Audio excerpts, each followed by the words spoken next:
And during this time, I was in the business of helping children grow smarter, kinder, and stronger for the U.S. Hispanic market.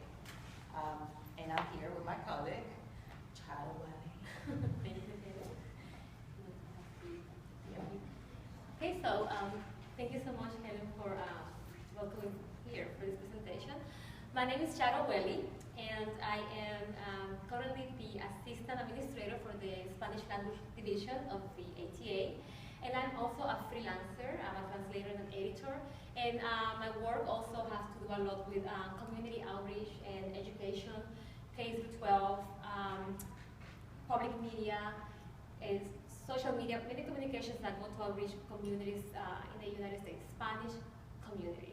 I am very privileged to have been able to work with a few projects with Sesame Workshop under Helen, and I'm very honored that she asked me to be a co-presenter for her as she shared with all of us her experiences as the versioning for the Sesame Workshop. She's absolutely wonderful. I have worked with her for the last 3 years in some projects, and the experience is very rewarding. I loved opening my screen and getting those projects with the Muppets, the puppets, and everything from Sesame Street. So I welcome you here, and if it's your new experience at the ATA conference, I hope that you're having a wonderful time and that you can be here with us in this conference. Thank you. Well, let's get right to it. So the objective of this presentation is to provide specific strategies for the adaptation of community outreach content as used in the versioning of Sesame Street resources geared for young children and their families, and as well caregivers and community helpers. We're going to share some tips on how to find a happy medium in the process without sacrificing text over content. We're going to show how to integrate different multimedia platforms to demonstrate translation and dubbing techniques, and how to use translation plus adaptation as an editing technique. Yes, and before we start, I want to make sure that we are not here to teach you how to translate. You are translators, and this is to share with you how Sesame Workshops brings the awesome and happy productions to the U.S. Hispanic market. So you're here to learn how to take this process into projects that are similar. So if you are a person that translates into education or community, this is fantastic, because behind the scenes, we only get the final product, and maybe something that you sometimes may criticize, may not like, maybe love, but there's a process behind this, and it has to do a lot with the company, the clients that you are working for. I am a freelancer, so I had to learn what their expectations are. So as you are looking at this presentation, remember, it's not to debate, translation or anything like that, it's to see what takes place to produce something for the Spanish Hispanic community in the U.S. Keep that in mind. Go ahead.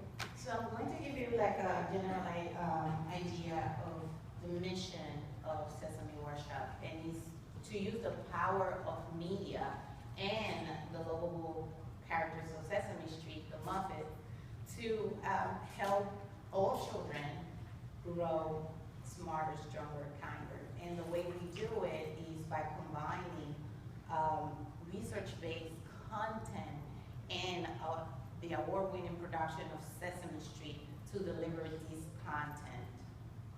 Before you move forward, Helen, can you explain to the audience the difference between Plaza Sésamo and Sesame Street? Well, Plaza Sésamo is for Mexico, Central America, and part of South America. So whatever content is developed by Plaza Sésamo will be for that audience. Plaza Sésamo belongs to Sesame Workshop, but is produced by Televisa. So the target for that kind of content will be for that for those countries. But Sesame Street in Espanol is for the U.S. Hispanic community in the States. So you mean that if you are doing a project for Sesame Street U.S., you do not translate Sesame Street? We adapt. No, we adapt. The title Sesame Street. The title, no. we go by either Sesame Amigos or Sesame Street in Espanol. But not Plaza Sésamo. That would Yeah, be it's Mexico. not Plaza Sesame, it's completely different. So, social impact department pretty much uses their resources to empower adult and child interaction, engage in integrational learning with limited or no resources, and model the strategies during the daily family routines. Now, these are some samples of the different projects we have developed in the health, social, emotional development, and academic learning.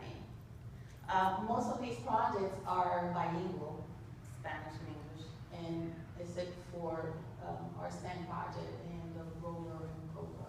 What are the languages were they bilingual besides Spanish? Chinese, we have Chinese. It depends on the how big the community in the United States, but we have Chinese and also Creole. So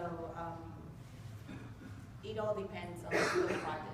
So these ones are the ones that you have overseen, that you have led? Yes, these are for my 10 years. These are most of them. So the road of adapting the projects. Education is a very important part in the life of any family, no matter if it's monolingual or multilingual. Here in the U.S., we have community groups with families sharing the same language, and even though they come from different countries, they are able to communicate with each other. Every family wants to educate their children academically and pass down onto them their country values and culture. In addition to that, they want to teach their children their language. And language seems to be a big, big part of their cultural heritage. Here in the U.S., you have first, second, third, and fourth generation Hispanic-speaking families. Well, the Spanish-speaking families, Hispanic as they say, passing on their heritage. And while they're here, they experience the same kind of struggles that any family in the U.S. and immigrant family experience related to health, social-emotional traditions, and academic learning. Sesame Workshop reaches those underserved, limited English proficient, or ELP families to help meet their children's needs with resources in their own language. However, sometimes the content in English, when translated, does not convey the essence of what we are trying to teach, what the caregivers are trying to teach.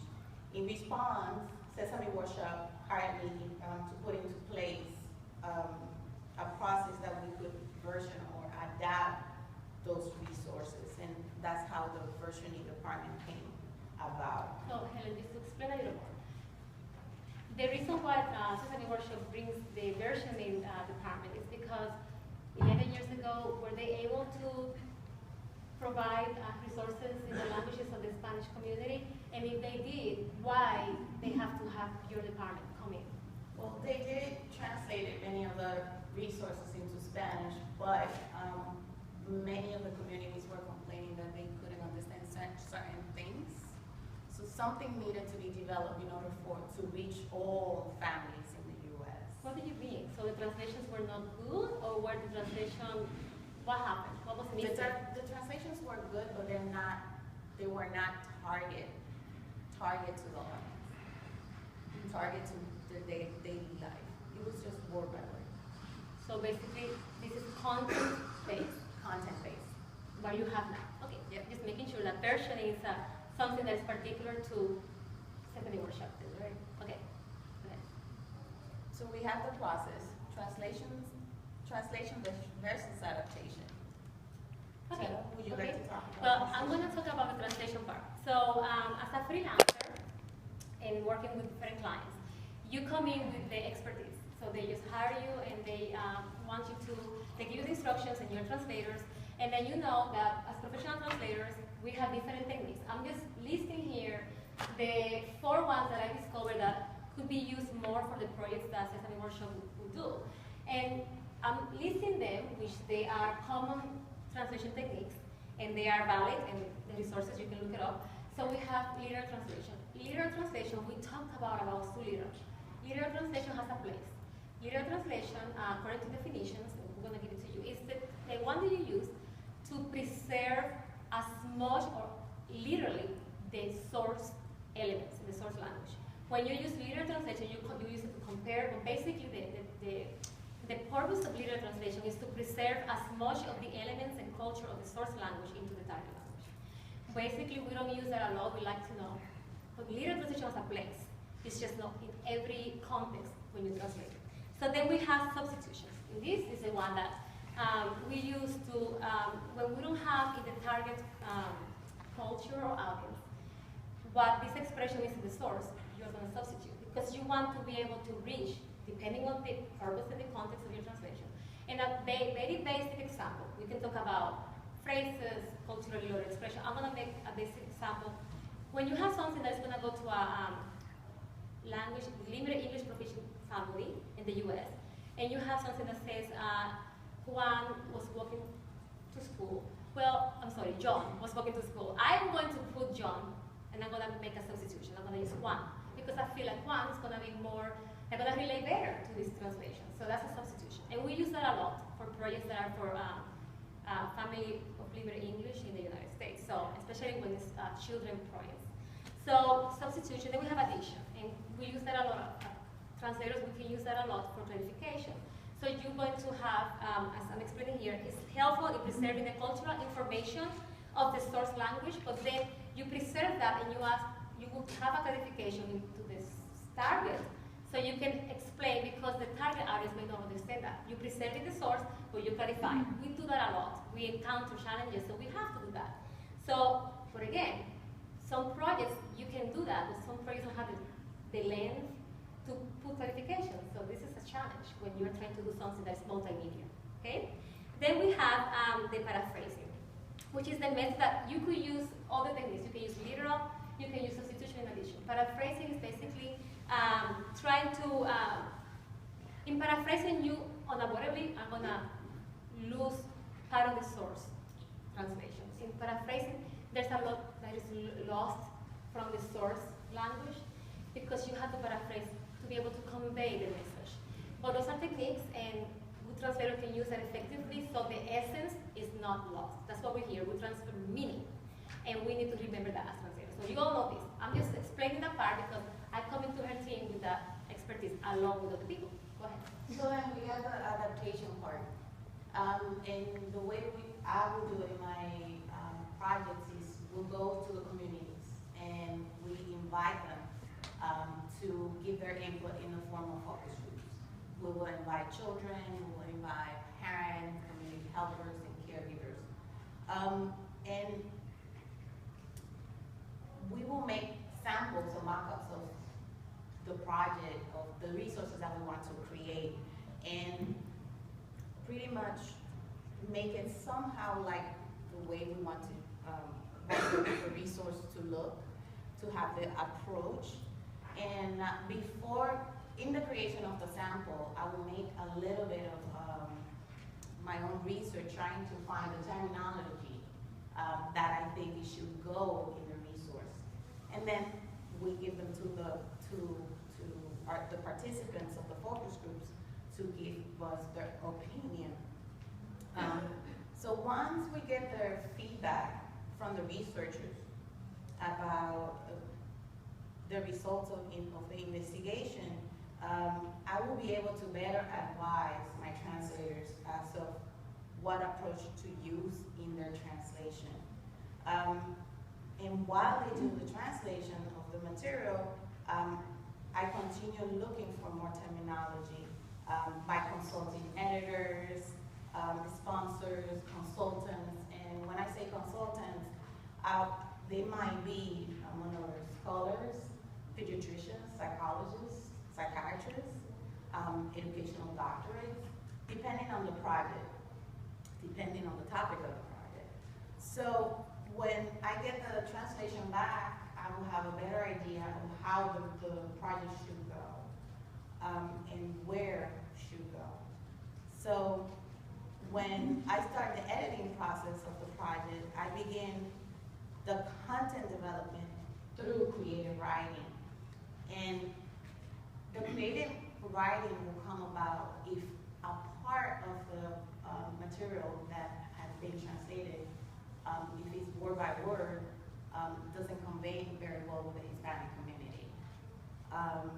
It could be like jokes, rhyming, or cultural references. So that's where paraphrasing and substitution will come about. So it could be as little as the word crayon or Velcro. Okay, let's do a text. So you have in a text the word crayon. So if you ever have to translate that, what would you say for the Spanish community in the US? What would you use? Be brave. Anybody? How would you translate crayon? Crayola. Okay. Crayola. How about Velcro? How would you say for Velcro? No. Velcro? Okay. So, very good. Those are great answers. Fantastic. Bravo. Translators unite. Then we have Helen. So then when I do translation, so then you go, which is great, okay? And the dictionary will say you're right. You can also use crayon, you can use crayon. There are many of different places. And then you have the client that is going to explain to a translator things that you do not know. Okay, so she's going to explain to you what happens. Well, as a client, I have to see the options that you are providing me in your translation. For example, in my industry, I cannot use Crayola because I can get sued. Right, it's grand. It's TM. So then I will go back to the sponsor who is, giving me money for the project, and the sponsor doesn't want to use crayon because they feel that it comes from the word crayon in French. So what option do I have? Crayon. So Crayon it's valid. It's valid. It's valid. But you have to do your research though to get to that conclusion. Velcro though, I can get sued by Velcro in my industry. Velcro is a TM, it's a registered word. So depending on the context of the translation that you're doing, you need to provide an option. And sometimes when you do translation and you're going through a project manager, you don't know where this translation is going. So what it would be good is that you make a side note saying, Questions after. Yeah. Just hold it. Keep Yeah. it. Okay. so you will make a note saying, listen, you can get sued if you use this word. Now, why you should do that, and this is just my recommendation as a client or as a project manager, because if the company that is getting the translation gets sued by the translation that you provided, then the company can sue you for that word that you used. So, so this is the whole process of adapting a project. You need to make your research. You need to find the right terminology. And just to pause, for the ones that raise their eyebrows with crayon, it's in the dictionary. Yeah. Just making sure that if you use it, you Exactly. know that the dictionary backs you up. Okay? Just one note though, it is not in the online dictionary of Black Iron. But it is on the clave. Yeah. So you see, you have to use all the resources that you have as a translator to get to the right word.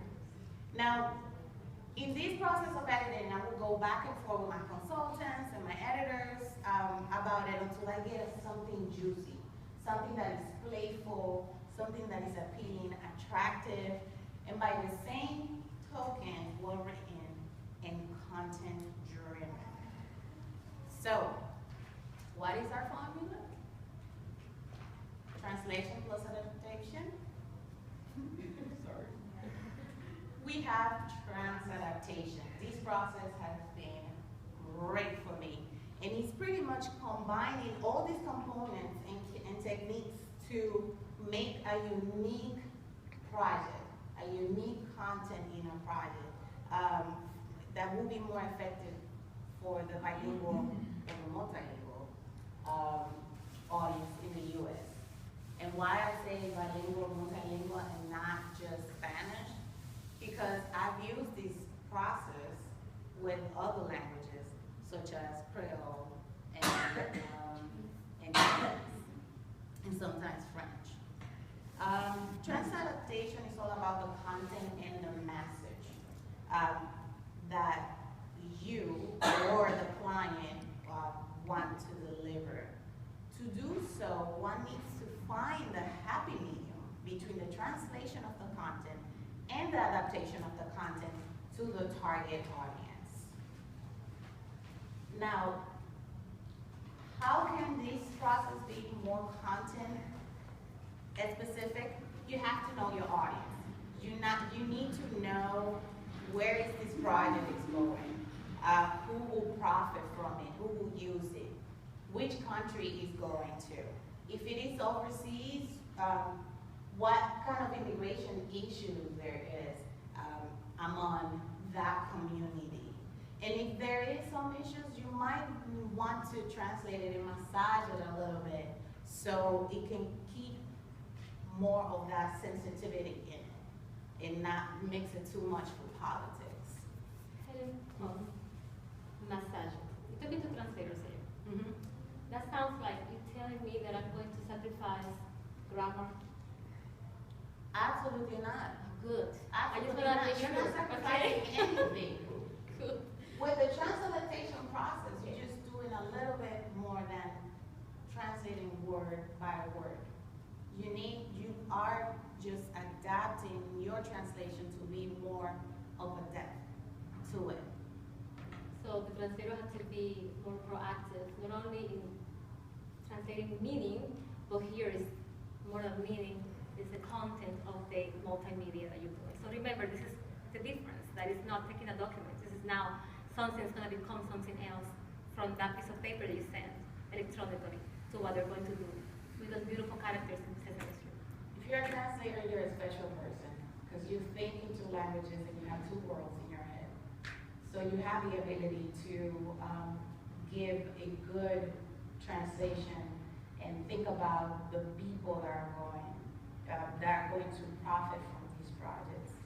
Now, if the project is going to the U.S., then you have to know which states is going, the demographic, is there, if there is a community of certain background bigger than the other, and that will help you determine what kind of terminology you can use.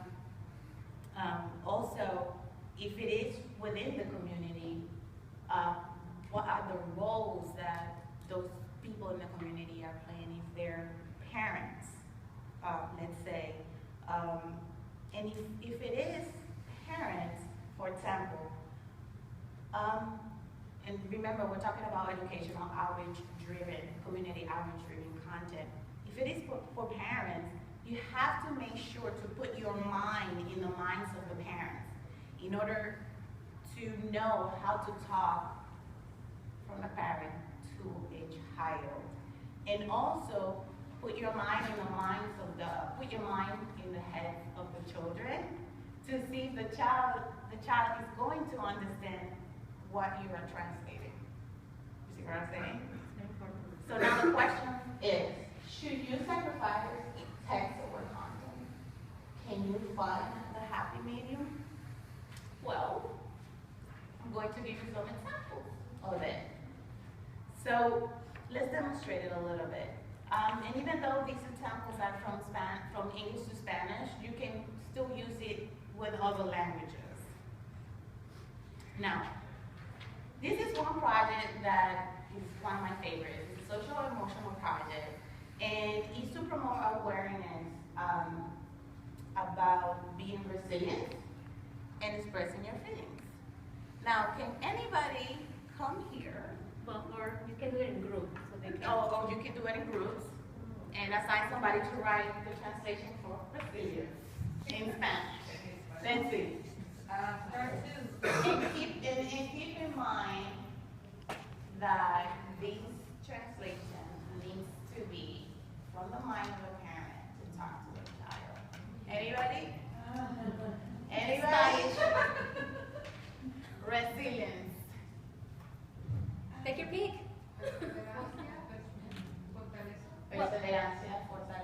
Okay, I need you to want to go together. I mean, anyway, okay, perseveración.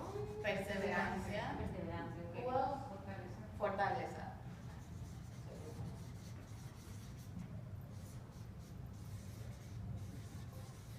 Anybody else?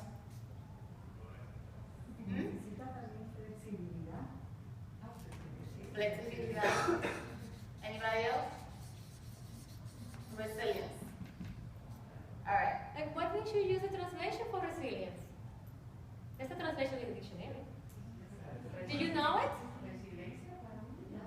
Resiliente, resiliencia. Will you use the word, Pablito?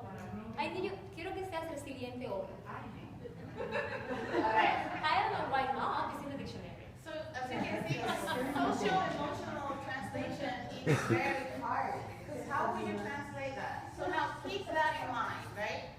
Keep those words in mind.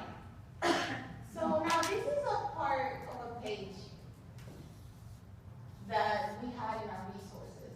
And if you go to the bullet point where it says think, you will see that they use the word disappointed and frustrated while talking to a child. For example, if you see it in parentheses, it seems like you feel frustrated and disappointed because you're having trouble putting on your sweater. Now, the word disappointed and frustrated I consider very hard or big words for a child. Now, how will you translate those words? Sad. That's a feeling. Being disappointed is totally different than being sad. And anybody can give me a translation for disappointed. Would you say that to a child? Huh? Triste is very different than disappointed. It's sort of on the same way you can say, but it will not be a translation for disappointed. And they have sad, triste for sad. So they Exactly. already have that already in their context. So that wouldn't be an option for them. Keep sad in mind. Yeah. There Good job, aren't ways, Good job. there aren't really ways to translate in one word, that, Are you thinking disappointed is more like an attitude than a feeling when you're translating this? we talked about that at the end of the presentation. Okay. So, in a parent-child conversation, words like that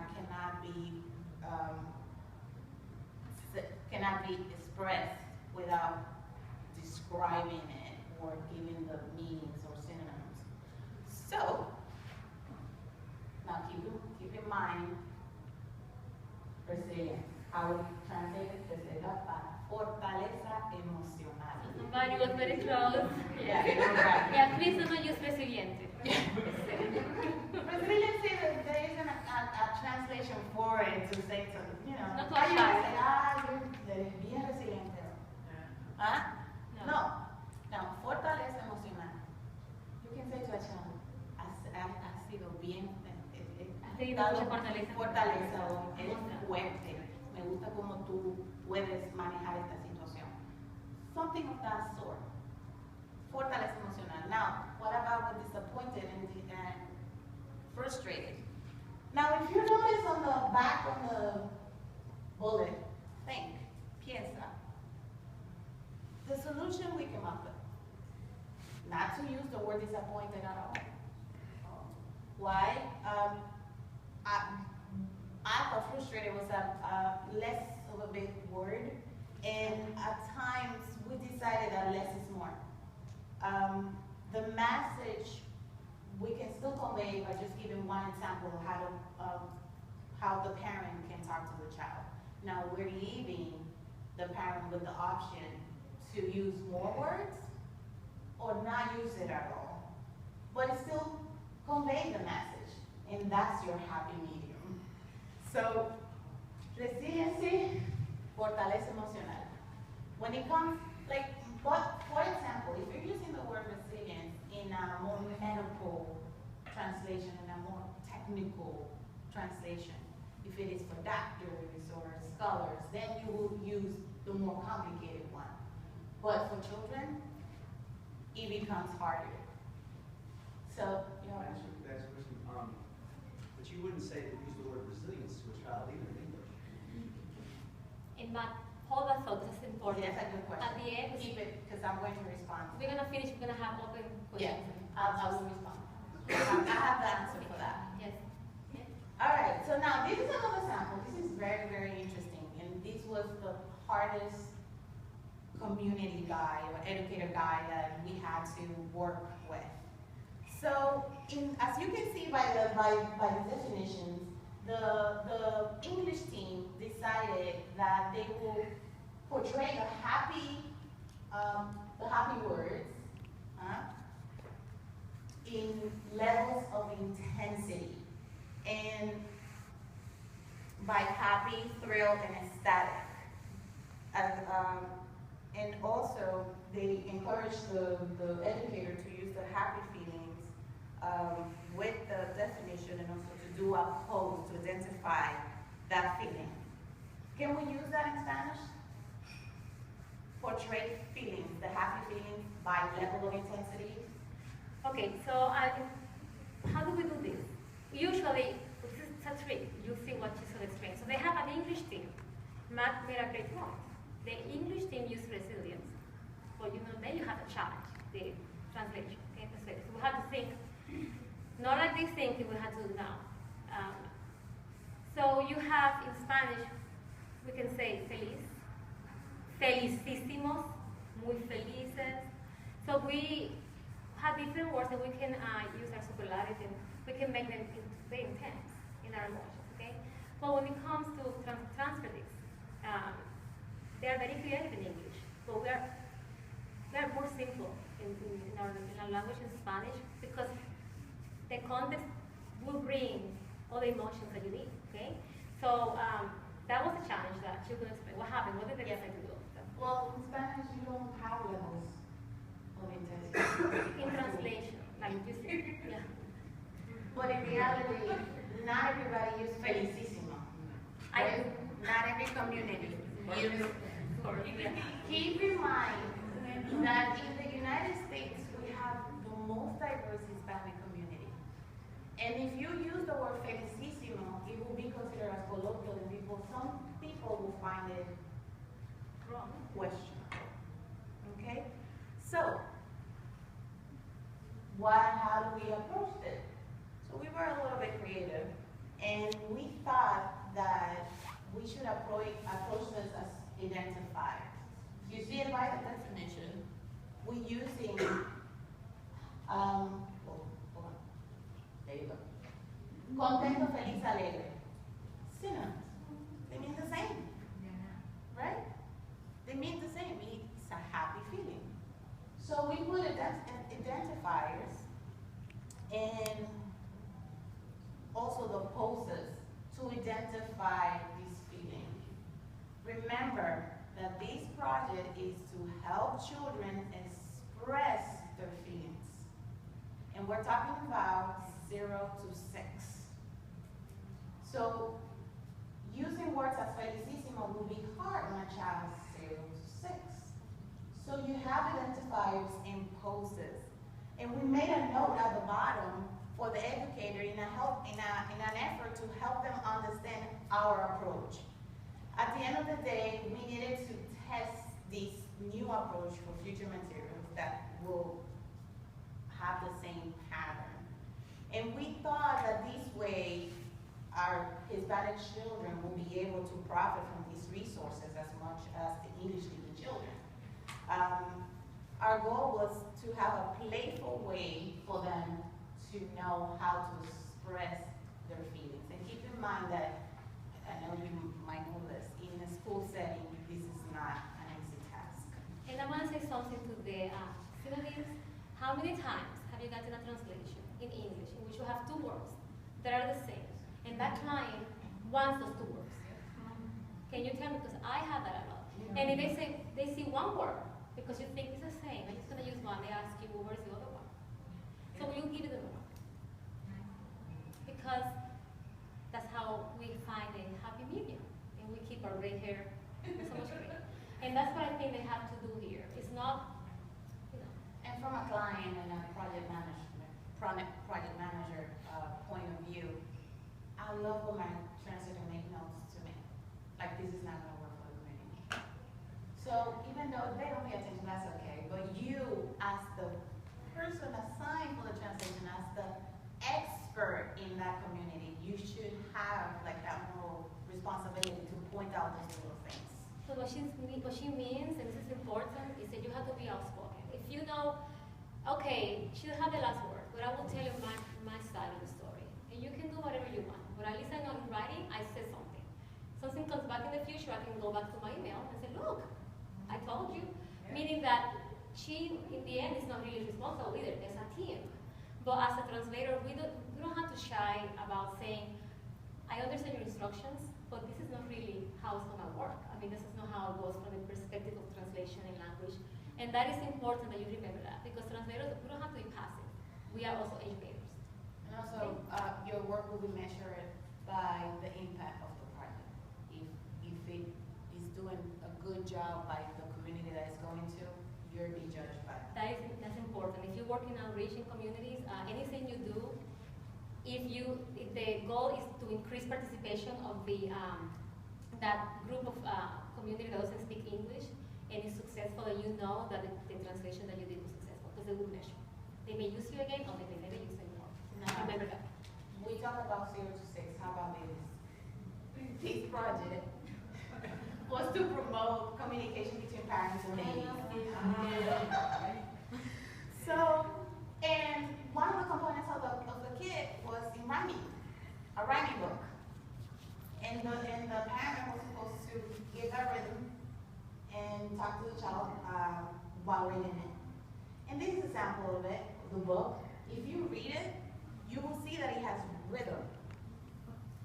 None of my translator was able to come up with a way to make it playful, because they were more focused on doing that word by word translation. And even if they made the effort to rhyme the word, the end result was so rough to the hearing, and it was not appealing to the ears. So if you read it, it has like a little bit to it, right?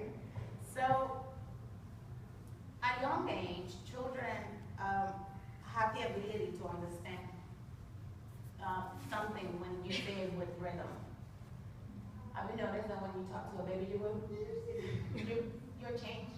You change your voice completely. So, but the babies identify the sounds. They identify the sounds, the gestures, and expressions from their caregivers. So, if the content is not expressed or presented in a cuddly and caring way, there are less chances for a child to identify the negative from the positive and receive the right stimuli. Okay, so pause there. So we heard something. So she gets these translators, and it's this team. I was not a part of that team, thank goodness. So she gets this translation, and then they feel when they receive that that is a very good translation. Translation, was it wrong, the translation? The translation was not wrong at all. It was very, very, it was well done. Okay, but she says it was rough. Ouch. Okay, so now this department has a budget. So what happens when you get something that is not, how do you respond to this? And I want to know what happened with the translators when you talk to them about it. Do you give feedback? Of course. Okay, so. Of course. Okay. So during the translation process, when I get the ending product from the translator, I go back and forth with them. Listen, you need to change that word. This is too high literacy. Remember, where is this going? This is going to underserved families. They probably don't have that same level of high Spanish. Remember, we're talking about first, second, third, and fourth generation Spanish people. So the problem was the translator gave up, and I actually used 3 translators, and 3 of them gave up, and most of them, 2 of them told me, hire a writer to do it. Is that a good idea to do that? Yes. Have you done that before? For content? Yeah, but at that point I didn't have the budget, nor the time to do it. So what happened? I became the writer. Well, that's okay. And I work with Charo as my editor to make it a good translation. So this is what I came up with. And so what was the impact for the community in the US? Because of the success of it, we ran out of all the resources in less than a month. The distribution was amazing. I feel like she did a great job. All right, so now we have to discuss the process of trans-adaptation and finding a happy medium without sacrificing the content for the dubbing. Have any of you done translation from targeted for dubbing? You know what dubbing is? You know? You do?